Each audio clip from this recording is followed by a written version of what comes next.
ये आकाशवाणी रायपुर है। प्रादेशिक समाचार बुलेटिन के साथ मैं अभिलाषा शुक्ला।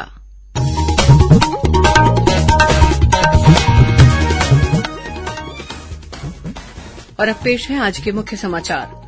मुख्यमंत्री भूपेश बघेल ने रीवैम्प डिस्ट्रीब्यूशन सेक्टर स्कीम को राज्य में लागू करने की योजना पर सैद्धांतिक सहमति दी है।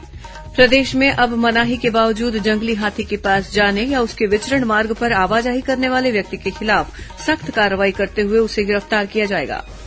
राज्य में आयुष्मान भारत योजना के तहत अब तक 86% परिवारों के कार्ड बनाए गए। 30 सितंबर तक लोग बनवा सकते हैं अपने कार्ड। और बस्तर के लोक साहित्यकार हरिहर वैष्णव का आज निधन, मुख्यमंत्री ने शोक व्यक्त किया।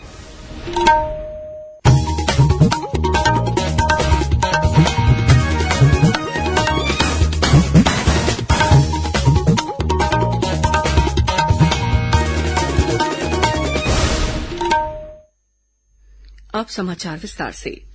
मुख्यमंत्री भूपेश बघेल ने रीवैम्प्ड डिस्ट्रीब्यूशन सेक्टर स्कीम को राज्य में लागू करने की योजना पर सैद्धांतिक सहमति दी है।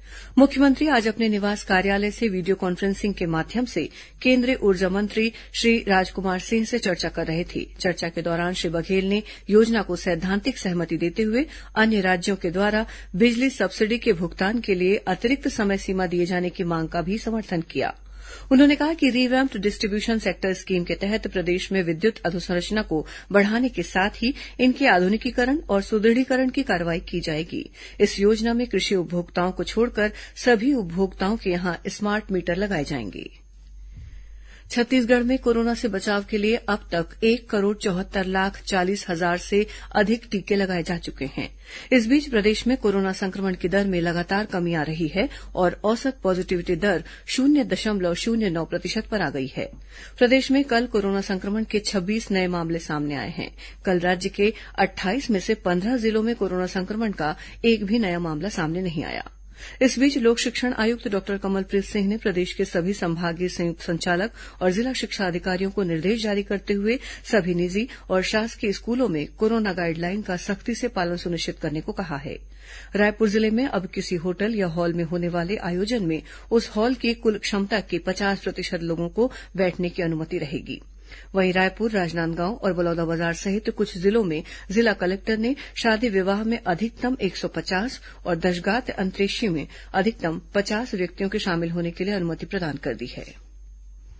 प्रदेश में मानव और हाथी के द्वंद्व पर नियंत्रण पाने के लिए अब हाथी के पास या उसके विचरण मार्ग पर मनाही के बावजूद जानबूझकर आवाजाही करने वाले व्यक्ति के खिलाफ वन्य प्राणी संरक्षण अधिनियम के तहत सख्त कार्रवाई की जाएगी और ऐसे व्यक्ति को गिरफ्तार किया जाएगा। ये निर्देश आज वन मंत्री मोहम्मद अकबर ने रायपुर में आयोजित एक बैठक में दिए।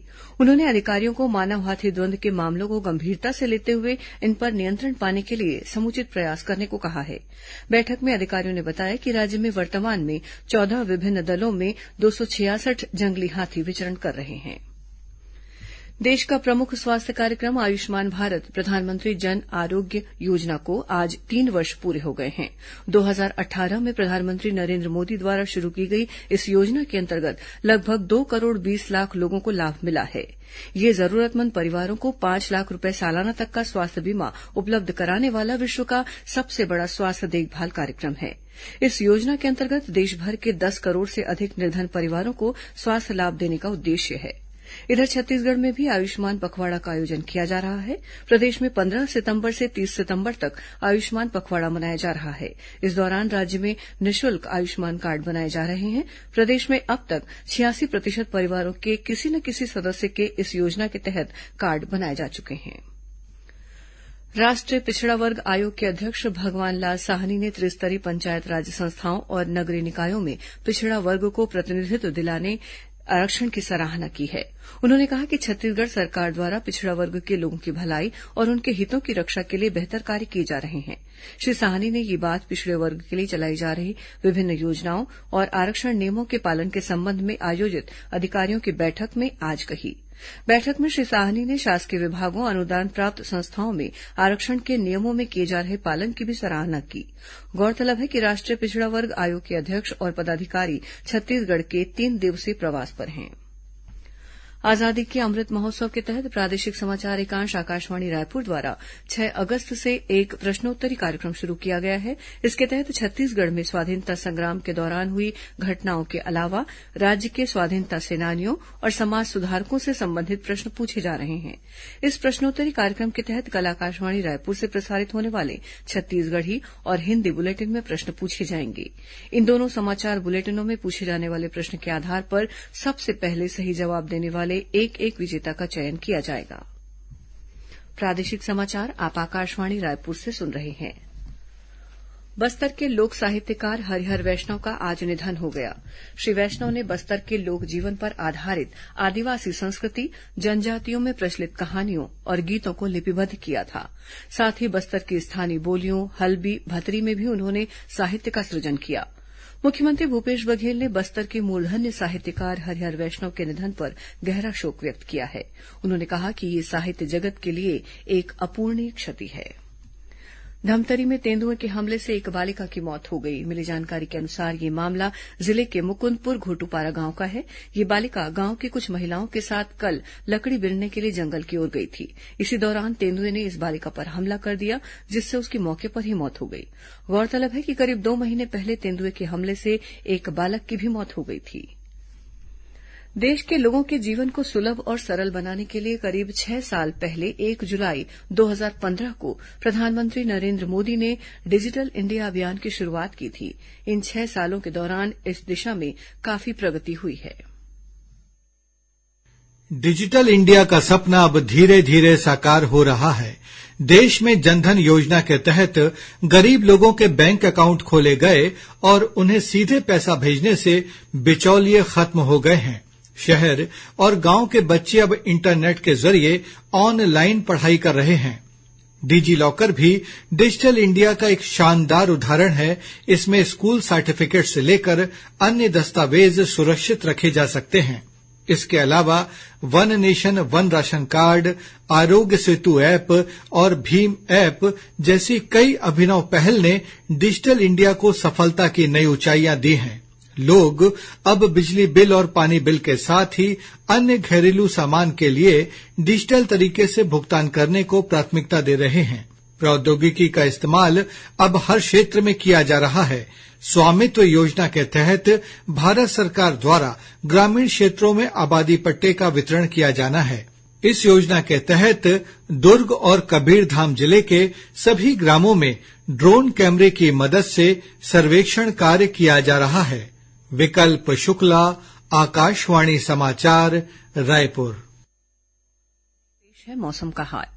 अगले 24 घंटों के दौरान प्रदेश के कुछ स्थानों में हल्की से मध्यम वर्षा होने तथा गरज चमक के साथ छींटे पड़ने की संभावना है।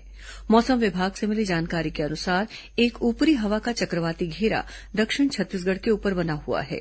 वहीं मानसून द्रोणिका ओडिशा, छत्तीसगढ़ और बंगाल की खाड़ी तक स्थित है, जिसके असर से प्रदेश के कुछ स्थानों पर गरज चमक के साथ वर्षा होने की संभावना है। वहीं 1-2 स्थानों पर आकाशीय बिजली भी गिर सकती है। राजधानी रायपुर में आज दोपहर बाद तेज बारिश हुई। अब कुछ अन्य खबरें संक्षिप्त में।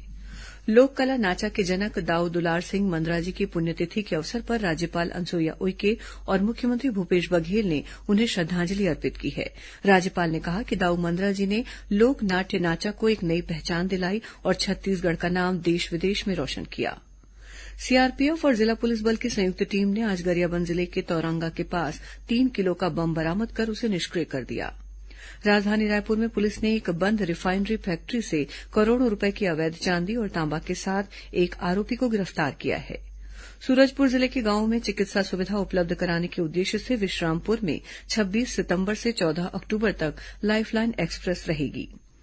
राज्य में प्रौढ़ शिक्षार्थी के आकलन के लिए 30 सितंबर को महापरीक्षा अभियान का आयोजन किया जाएगा। इस वर्ष 2.5 लाख असाक्षरों को साक्षर करने का लक्ष्य रखा गया है। रायगढ़ जिले के लैलूंगा में बीती रात एक राइस मिल संचालक तथा उनकी पत्नी की अज्ञात हमलावरों ने हत्या कर दी। आरोपियों की तलाश की जा रही है। और छत्तीसगढ़ अनुज्ञापन मंडल विनियम के प्रावधान अनुसार पर्यवेक्षक सक्षमता प्रमाण पत्र पर्यवेक्षक परीक्षा के लिए आवेदन पत्र 30 सितंबर तक मंगाए गए हैं। अंत में मुख्य समाचार एक बार फिर। मुख्यमंत्री भूपेश बघेल ने रिवैम्प्ड डिस्ट्रीब्यूशन सेक्टर स्कीम को राज्य में लागू करने की योजना पर सैद्धांतिक सहमति दी है। प्रदेश में अब मनाही के बावजूद जंगली हाथी के पास या उनके विचरण मार्ग पर आवाजाही करने वाले व्यक्ति के खिलाफ सख्त कार्रवाई करते हुए उसे गिरफ्तार किया जाएगा। राज्य में आयुष्मान भारत योजना के तहत अब तक 86% परिवारों के कार्ड बनाए गए। 30 सितंबर तक लोग बनवा सकते हैं अपने कार्ड। और बस्तर के लोक साहित्यकार हरिहर वैष्णव का आज निधन, मुख्यमंत्री ने शोक व्यक्त किया। इसी के साथ प्रादेशिक समाचार बुलेटिन समाप्त हुआ। नमस्कार।